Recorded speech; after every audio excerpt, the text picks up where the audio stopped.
In a market that seems to be getting more volatile by the day, in an environment where people have become very cautious about global economic growth, there's no shame in parking your money in some nice, consistent, high-yielding dividend stocks. You know, I always tell you this. Take American Electric Power, AEP. It's the utility that owns the largest power transmission network in the country, not to mention a gigantic power generation portfolio that depends heavily on coal.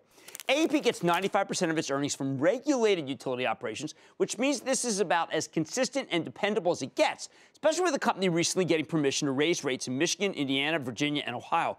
More importantly, AEP gives you a 4.2% yield at these levels, and the company has a long history of boosting that dividend. Just last year, they put through a 6.4% increase. Now, American Electric Power just reported earlier this week, and the company's earning 60 cents per share. That's a 3-cent beat on higher than expected revenues that rose 6% year over year, while management also reaffirmed its guidance for 2014. So you got a company that's actually doing pretty well right here, and yet at the moment, it's trading at a meaningful discount to the other regulated utility stocks, when I think it should actually be trading at least in line or at a premium, in part because Ohio, one of AEP's core markets, is going to deregulate the power business in the not-too-distant future, in part because of their consistent, fantastic execution.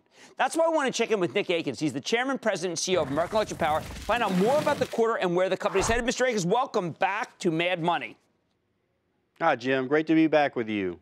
All right, Nick, this is a first for me in the times I've been interviewed. You say that this is the first time, and I'm just quoting, in not just several quarters, but several years, in fact, back to 2007, all of our categories, residential, commercial, industrial load, increased in the same quarter. Is America back? I would hope so. That's an early indicator that we may be optimistic about the future. It's like you said, it's the first time since 2007 that we've seen all three residential, commercial, and industrial increase in the same quarter. Now, we took out Ormet, which is one of the large primary metals manufacturers that went bankrupt. But you look at the other industrial sector, and it looks very positive. You're seeing oil and gas and chemical improve. So that's really helping us. So would you tell people that that's because of new companies, new factories, new foundries that have just been started up, or is that just business getting a little bit heavier than the existing ones? No, absolutely. We're seeing expansions and we're seeing new facilities go in place, primarily around the shale gas and chemical area. Last year in 2013, we had about 200 megawatts, which is pretty large, a substantial addition in terms of load. In 2014, we're expecting to go to 400 megawatts additional. So we're seeing an uptick. And that means also, obviously, when you have new industry, you have new residential, and it looks like residential's had a really nice number.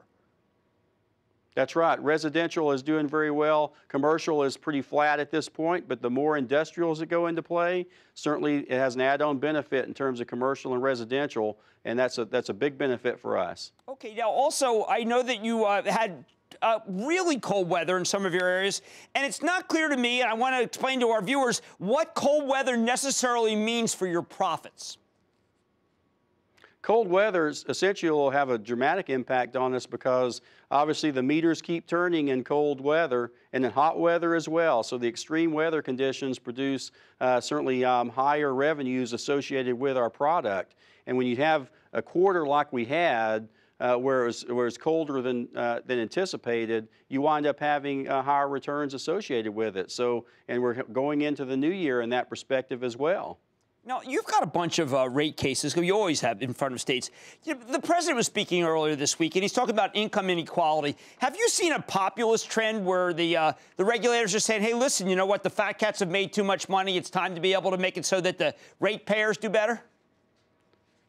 I think as long as we're spending on the right things, and in our business, we're very focused on making sure we adequately and reallocate our capital to those areas where it's specific need, particularly rehabilitation of the grid and those things that customers find value in. So as long as we're doing that with our regulators, we'll stand in pretty good stead. As far as the income gap is concerned, I think we have to be very mindful, and we are, of how we spend our money to ensure that we're not certainly disrupting the economic environment, and also from a lower and middle class perspective, having a dramatic impact from an electric rate perspective. So we're very careful with that, and we have a great relationship with our regulators in that regard. Well, that's just where I wanted to go, because you talk about the physical side. 89% of our coal capacity slated for retirement in 2015.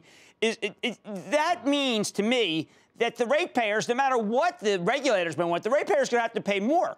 And there has to be a time maybe where we should have a little give and take with the EPA. Maybe think about the idea that the country's not doing that well and not rush to this stuff. Yeah, I think it's particularly troubling. I mean, in the cold weather, we plan and operate our system around extremes, where you have extreme cold or extreme heat. And when you think about just planning it around the steady state operations, that really can cause problems for you. And when you run into an issue where the EPA is requiring generation to be required by mid-2015, and 89% of that generation is running during this cold weather spell, you really have to think twice about the timing of that. We're doing everything we can to mitigate the impact when 2015 rolls around, but we're going to have to watch that very closely. One last question. You used the term national security issue about this. Do you really feel that it could reach to that level in Washington? Absolutely. You know, we need the electric grid, and I called it a social safety network because typically everything we do in our lives is dependent upon energy and electricity. And if we start to experience outages and that kind of activity associated with everything we do in our daily lives, these extreme weather conditions can have a dramatic impact. And when you think about the nexus of cybersecurity, physical security, certainly the grid in terms of its operations, all three of those components come together to make sure that we have the backbone for industry, for our homes, and our lives. Yeah, it makes me worried, Nick. I got to tell you, I think that we're being a little cavalier in terms of what the transition that you have to make. And you're a terrific company that's done a great job for shareholders. I hope it doesn't impact shareholders. I'm sure it won't because of your stewardship, but it's something to worry about. Thank you so much for coming on Mad Money. Thank you, Jim. All right. Nick Akins is a deliverer of consistent earnings. Cold, hot, it doesn't matter. You heard that the territories are getting better. I'm obviously worried about the big transition in 2015, but I think they're going to be able to master it. Nick Akins, Chairman, President, and CEO of American Electric Power, AEP. Stay with Cramer.